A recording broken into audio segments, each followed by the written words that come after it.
부산 북갑 역시 후보 간 설전이 이제 갈수록 거칠어지고 있습니다. 민주당 하정우 후보와 무소속 한동훈 후보 간 SNS 공방 과열되고 있죠.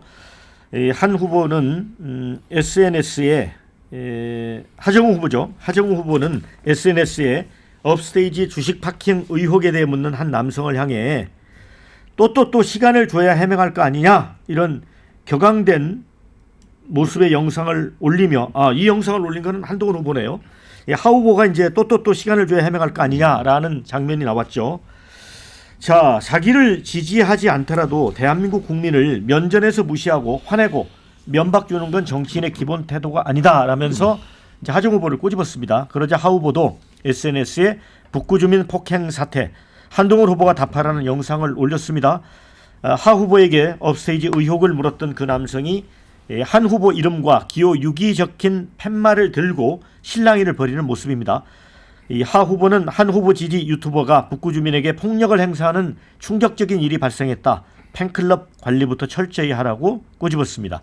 또 국민의힘 박민식 후보와는 부산에 온 MB 발을 두고 정면 충돌했습니다. MB가 박 후보에게 선한 사람이 나쁜 사람하고 싸우면 이겨야 한다고 격려했다고 전해지는데 박 후보는 즉시 SNS에 보수의 가치를 흔든 사람을 반드시 이겨달라는 보수 지지자들의 준엄한 명령이라고 했습니다. 그러자 친한계 김종혁 전 최고위원은 이 전 대통령이 언급한 나쁜 사람은 한 후보가 아니라 민주당을 의미하는 것이다. MB를 수행해 부산에 내려갔던 분이 연락해왔다. 발언 진위를 박민식 후보가 왜곡하고 있는데 그러지 말라라고 했습니다. 자, 홍준석 대변인 여기는 네. 어떻게 되는 겁니까? 그 하정우 후보하고 정원호 후보하고 평행 이론이에요. 되게 닮은 게 맞습니다. 세 가지. 첫 번째, 자, 이재명의 아바타다라는 게 공통점이죠. 이미지도 되게 비슷합니다. 자, 두 번째, 욱합니다. 좋은 표현을 해서 욱하는 거고 화를 내더라고요. 하정우 후보 그 또 하면서 하는 그 영상 보고 저는 진짜 놀랐는데 30년 선거 이 취재 역사상 저는 이런 장면 처음 봤어요. 이게 그 국민한테 유권자한테 그렇게 그 노골적으로 막 화를 내고 이렇게 면박을 주고 하는지 어떻게 생각하길래 국민들과 다 찍고 있는데 어떻게 국민들이 생각하길래 저런 모습이 나오는 걸까? 정원호 후보 지난번 TV 토론회 때 자신한테 불리한 얘기 나오면 자신한테 부정적인 얘기 나오면은 화냅니다. 그런 거 물어볼 줄 알고 내가 TV 토론 안 했던 겁니다라고 하면서 본질적인 대답은 하지도 않고 회피하면서 화를 내고 화내는 것으로 넘어가려고 합니다. 자, 세 번째 공통점이 어제 또 나왔습니다. 하정우 후보는 오빠 있었잖아요. 오빠. 여기에 이제 뽀뽀가 나왔어요. 뽀뽀가. 물론 이제 옆에 사람들이 한 거지만 정상적인 사람들이라면 옆에서 그런 부적절한 행동을 하면은 하든지 말리든지 이래야 이제 정상적인 거예요. 근데 가만히 있습니다. 그냥 웃습니다. 그리고 오늘 정원호 후보가 거기에 대해서 이제 사과를 합시고 했는데 그 사과 내용 보면은 도대체 어떻게 생각하고 있는 건지 오히려 더 의심스럽더라고요. 어제 그 일에 대해서는 현장에서 저희가 뭐 대처를 했고 재발 방지에 대해서는 책임을 느낀다. 뭐 이런 얘기입니다. 그러니까 그게 잘못됐다는 얘기인지 그게 진짜 책임을 느낀다는 얘기인지도 모르겠어요. 자, 이렇게 공통적인 모습을 보이는 후보들 저는 이미 국민들의 검증이 끝났다라고 생각하고요. 국민들의 선택은 이미 결정됐다 생각합니다. 양 의원님. 네. 저는 그 하정우 후보하고 한동훈 후보, 박민식 후보 그 TV 토론 하는 걸 보면서 토론을 좀 더 자주 했으면 좋았을 텐데 이런 아쉬움이 느껴졌어요. 사실 그 전에는 하정우 후보 뭐 청년 후보인 것처럼 되게 젊어 보이고 약간 미숙해 보이고 뭐 정치 초보인 것 같고 그런 느낌이었잖아요. 근데 토론회를 하는 거 보면서 한동훈 후보를 이기더라고요. 네.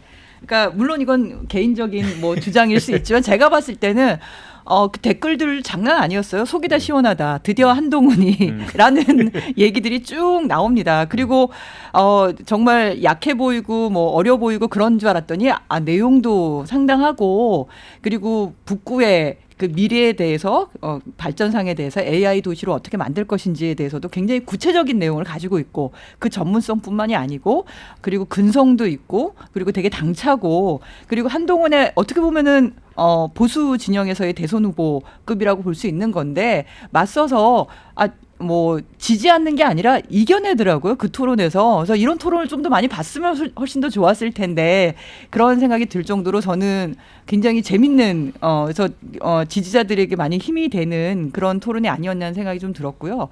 그리고 정원호 후보하고 하정우 후보가 둘 다 그러니까 공통점이 아까 말씀하신 그런 얘기는 제가 보기에는 이제 센 정치인을 증명해 보이는 거로 저는 오히려 이해를 했고요. 약한 정치인이 아니라 정치 초보가 아니고 공통점 중에 하나가 전문성입니다. 그리고 일을 잘한다는 거예요.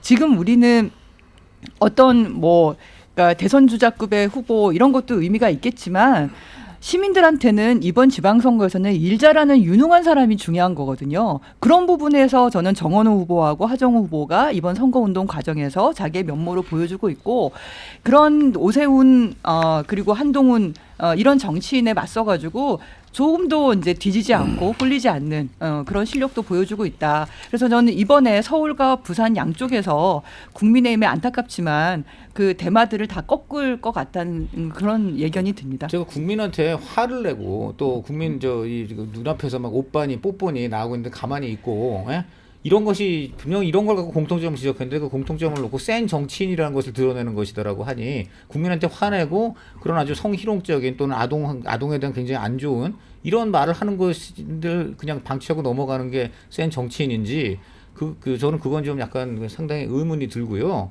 그리고 좀 전에 그 정책 능력 관련해서 사실은 콘텐츠가 있다고 말씀하셨는데 전 정원호 후보 때 가장 놀란 게 서부 이촌동에 그 국제지구 업무 거기 개발할 때에 그 본인이 브리핑하기랑 학자분이 하셨잖아요. 그러니까 옆에 보좌관이 귓속말하는 게 다 들렸지 않습니까? 후보가 직접 설명하는 것도 있어야 된다고 하지 않았습니까? 그리고 또 그 다음에 보면은 계속 인터뷰나 TV 토론 같은 거 다 이제 피해갖고 결국 딱 한 번 법정 그것만 했지 않습니까? 국민들은 정말 정원호 후보의 콘텐츠를 알고 싶은데 그 콘텐츠를 스스로 굉장히 계속 봉쇄를 하고 계세요. 왜 그런 건지 상식적으로는 콘텐츠에 자신이 없으니까 봉쇄하는 거 아니냐 하는 쪽이 훨씬 더 좀 설명력이 있는 그런 답변인 것 같습니다. 그리고 하정우 후보도 지금 좀 전에 정말 말씀 잘하셨어요. 아니 그렇게 정말 토론의 능력이 있는 걸 했으면 왜 진작 여러 번 토론을 좀 하지 않았는가? 왜 본인들이 그게 회피하는 쪽으로 나왔다가 결국 한 번 하게 되었는가? 이건 궁금합니다. 아니 우리가 부산 북한 얘기를 하고 있는데 서울 시간이 번져서 왜냐하면 하정우 후보의 선거 전략이 네. 조금 수정된 것 같아요. 네. 처음에 굉장히 소극적이었거든요. 그리고 선거의 어떤 구조적 우위랄까, 그러니까 대통령 지지율이나 정당 지지율이나 거기에 약간 소극적으로 얹혀 있는 선거 운동을 하다가 그것 때문에 이제 격차가 좁혀지고 밀렸잖아요. 그래서 TV 토론 전후로 해가지고 약간 공세적 선거 운동을 하는 것 같고 그 SNS를 통해서 신경전을 벌이는 것도 뭐 그런 일환이라고 보는데 뭐 선거에 손이 있을 수 있는 상황이에요. 근데 이제 부산 북갑의 선거는 특징이 그러니까 평택하고는 조금 반대입니다. 여기는 국민의힘의 지지자들이 결정하는 선거예요. 그러니까 국민의힘 지지자가 더 많습니다. 지금 보면 그 박민식 후보 지지율이 많이 줄어들었지만 한동훈 후보 지지율을 합치면은 하정우 후보보다 항상 높게 나와요. 그러면 보수층 표심이 어디로 쏠리느냐가 결정하는 선거여서 관건은 박민식 후보가 좀 쥐고 있는 선거였다고 봐요. 근데 지금 너무 일찍 무너졌고 속수무책으로 무너지고 있어요. 그런데다가 이분이 머리 깎은 이후로 선거운동의 페이스를 완전히 잃었습니다. 그래서 박근혜 기장 온다니까 거기 쫓아가고 MB 어디 온다니까 거기 쫓아가고 이게 선거운동의 전부예요. 본인이 토박이라고 얘기하면서 TV 토론에서도 77년도에 부구가 없었다. 그다음에 한동훈 단계 10분 가지고 공격하는 그게 재선 국회의원의 장관까지 한 분이 해야 될 수준의 토론은 아니거든요. 때문에 저는 최근에 한동훈 후보가 앞서는 원인이 거기 있다고 생각해요. 그러니까 하정우 후보는 40% 그 본인이 지금 가질 수 있는 지지율 거기 근접해 있어요. 그거를 조금 더 늘리느냐 마느냐 약간 이 기로에 있는데 이 선거에 지금 그 향배가 이 뚜렷해지기 시작한 거는 박민식 후보의 무너짐에 있는데 저게 제가 보기에는 속수무책으로 무너질 것 같아요. 그래서 하정우 후보가 한동훈 후보가 약간 승기를 잡고 있다고 보고요. 그러니까 저는 뭐 서울시장 선거가 주제가 아니긴 한데 TV 토론 지켜보면서 사실 다 실망스러웠습니다. 오세훈 후보 시장을 그렇게 오래 했는데 뭐 한 게 없고 뭐 하겠다는 것도 없어요. 그런데다가 전 정원호 후보도 너무 소극적이어서 처음에 문제였다고 생각하고 삼성역 그 철근 누락으로 인해서 공세적으로 돌아섰고 그 뒤에 이제 서성훈 국가차도 사고가 나면서 사실은 추격의 모멘텀을 잃었는데 정원호 후보가 전 지금까지 능력을 별로 보여준 건 없다고 봅니다. 남들이 평가해 준 거죠. 자, 마무리 지어야 될 것 같은데 MB가 선한 사람이 나쁜 사람하고 싸우면 이겨야 된다고 했는데 이게 진짜 나쁜 사람이 누구예요? 보이셨냐? 아니 그건 이제 그러니까 민주당을 지칭하는 것으로 보이고요. 하정우가 정원 나쁜 후보 사람. 공약을 97% 베끼고 그 공약마저도 외우지도 못해가지고 보고 읽고 그 토론하자 그러면 다 피해가고 네. 그러는데 무슨 일을 도대체 잘한다는 겁니까? 그게 이제 다 드러나기 시작하니까 이렇게 지지율이 추이가 변동하고 한번 네. 저는 TV 토론은 찾아보시면 좋을 것 같습니다. 굉장히 네, 네. 또 재밌습니다. 다 봤어요. 저. 한동훈 자,